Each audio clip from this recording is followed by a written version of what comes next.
কেমন আছো তোমরা সবাই? আশা করি ভালো আছো। আমার আরেকটি ভিডিওতে অনেক অনেক ওয়েলকাম ও ভালোবাসা। এই ভিডিওটা কিন্তু অনেক দিন ধরে গ্যালারিতে পড়েছিল আর আমার একদমই সময় হচ্ছিল না, খেয়ালই ছিল না। তো এতদিন পরে গিয়ে আমি গ্যালারি ঘাঁটতে ঘাঁটতে এই ভিডিওটা আমার সামনে এলো। তো বললাম এটা তো পোস্ট করা হয়নি সম্ভবত, তো এটা এখনই পোস্ট করে দিই। তো অনেকটা দেরি হয়ে গেছে, কিন্তু আশা করি তোমাদের দেরি হলেও ভিডিওটা দেখে তোমাদের খুবই ভালো লাগবে। তো এখন সকালবেলায় কিন্তু একটা জায়গায় এসেছি। এটা হচ্ছে ভোরবেলা, প্রায় তাও 6টা-7টার মতন বাজে। দেখো চারিদিকে যতদূর তাকাবে শুধু মাঠ আর মাঠ। তো আমরা এই মাঠের মধ্যেই ভোরবেলা কেন এসেছি সেটা আস্তে আস্তে বলছি। তো এই যে আমরা এত ভোরে এসেছি, কিন্তু এত ভোরেও রৌদ্রের যা তাপ, তো ভালোভাবে তাকাতেই পাচ্ছিলাম না। তো তোমরা ভিডিওটা দেখো, আশা করি তোমাদের ভালো লাগবে। তো একটু বেলা হওয়ার পরেই এই যে সর্ষে ফুলের মধ্যে চলে এসেছি সর্ষের ফুল ছিঁড়তে। সর্ষের ফুলগুলোর বড়া খাবো। এই সর্ষে ফুলের বড়া খেতে না খুব খুব ভালো লাগে। তো আমাদের বাড়ির সামনে, মানে আমার বাপের বাড়ির সামনে এই যে মাঠ আছে, মাঠে যখন সর্ষের ফুল হয় এরকম গিয়ে ছিঁড়ি, খুব ভালো লাগে। আর শ্বশুরবাড়ি এখানে কিনতে পাওয়া যায়, কিন্তু এই মাঠের থেকে তুলে খাওয়ার না একটা মজাই আলাদা। তো এখানে এসেছিলাম আমরা অ্যাকচুয়ালি পিকনিকে। তো এর জন্যই এখানে দেখলাম যেহেতু সর্ষের ফুল আছে, তার জন্য আমি কিছুটা সর্ষের ফুল তুলে নিলাম। যদিও ওটা আমার কাছে নতুন কিছু নয়, কারণ ছোটোবেলা থেকে মাঠের মধ্যেই মানুষ, আমি বলতে পারো। আমার বাড়ির চারিদিকেই শুধু মাঠ, আর সামনে তো যতদূর চোখ যায় ততদূর মাঠ, চাষের জমি। আর এই যে সর্ষে ফুলের পাশে একটা ছোট্ট বাগানে যে লেবু হয়েছিল, লেবুগুলো যে এত বড় হয়েছে, আর লেবুর ফুল দেখো কি সুন্দর। এগুলো হচ্ছে সম্ভবত কমলা লেবু। আমি যদিও জানি না এগুলো কী ফুল, দেখছিলাম আর বোঝার চেষ্টা করছিলাম। আর তারপরে চলে আসলাম খাওয়া দাওয়ার দিকে। সকালবেলায় এখানে হয়েছিল হচ্ছে কড়াইশুঁটির কচুরি আর আলুর দম। এই যে আমাদের টিম, বেশি কেউ আসেনি, এই কয়জন, আর পরে আরও 4-5 জন এসেছিলো। তো এই যে যিনি সার্ভ করছেন ইনি হচ্ছে মেইন ক্যাটারার, এনারই হচ্ছে ক্যাটারিংটা এনার।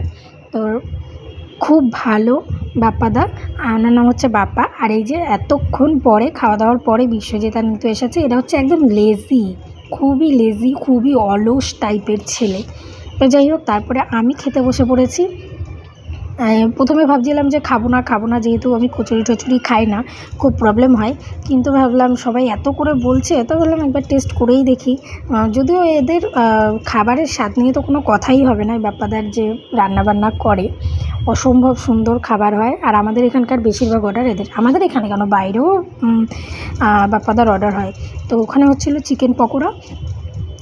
আর এই যে অনেক গাছপালা দেখলাম এখানে, আর কি কলম লাগানো গাছের বিক্রির জন্য। এখানে আছে সাদা জামরুল, সবুজ জামরুল। তো সাদা জামরুলটা তো জানি, সবুজ জামরুলটা এখনও দেখিনি। তারপরে চলে আসলাম, এখানে কি পেয়েছি আমি, এখানে হাঁটতে হাঁটতে না একটা টাকা পেয়েছিলাম, 2 টাকার কয়েন পেয়েছিলাম ওই লেবু বাগানেই।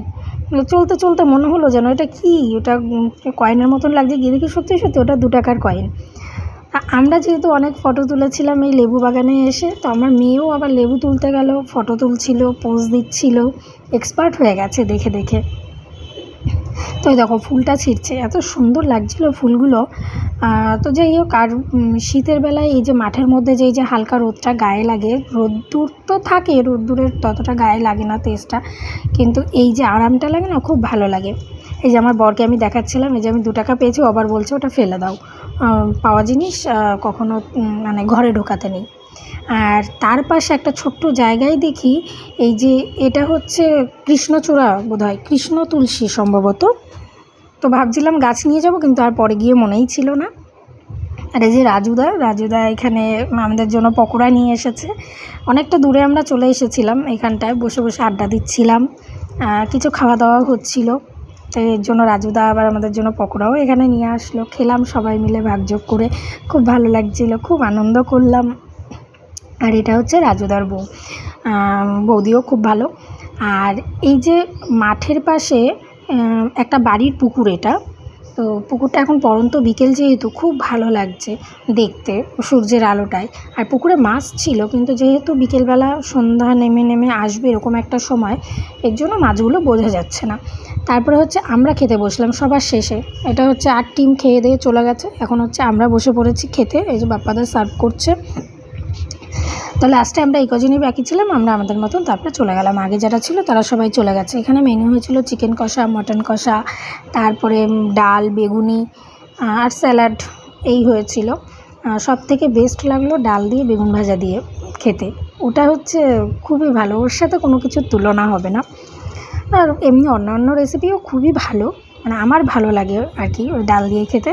তো এই যে হচ্ছে সন্ধ্যাবেলায় ওই দেখো ওটা কিন্তু সূর্য, তো এত সুন্দর লাগছে, যেহেতু আমার ক্যামেরাটা অতটা ভালোও না, এর জন্য হয়তো তোমাদের চোখে অতটা ভালো লাগছে না, কিন্তু সামনাসামনি দেখতে কিন্তু অপরূপ লাগছিল। আর এই যে সর্ষে ক্ষেত দেখো, যত দূর চোখ যায় তত দূর সর্ষে, কি ভালো লাগছে না বলো দেখতে। আমার কাছে তো নতুন না, কিন্তু তারপরেও যতবার আসি ততবারই ভালো লাগে, মন যেন আর ভরে না, খুব ভালো লাগে। এই যে যাওয়ার পথেও আবার কিছু সর্ষের ফুল তোলা হচ্ছিল, আর আমার মেয়ে ওই যে তুলছে, সবাই যখন তুলছে ও আর বাদ যায় কেন, তাই ও তুলবে। বললাম তোলো মাম্মা, হ্যাঁ কোনটা ছেড়ে কোনটা তুলবে বুঝতেই পারছে না। আর অনেকটা টায়ার্ডও আছি। তো আজকের মতন ভিডিওটা এখানেই শেষ করছি। যদি তোমাদের ভালো লেগে থাকে অবশ্যই কিন্তু আমার পাশে থেকো। তো দেখা হবে আবার নতুন কোনো ভিডিও নিয়ে নতুন কোনো একটা দিনে। তো ততক্ষণের জন্য সবাই ভালো থেকো, সুস্থ থেকো, সাবধানে থেকো। টাটা।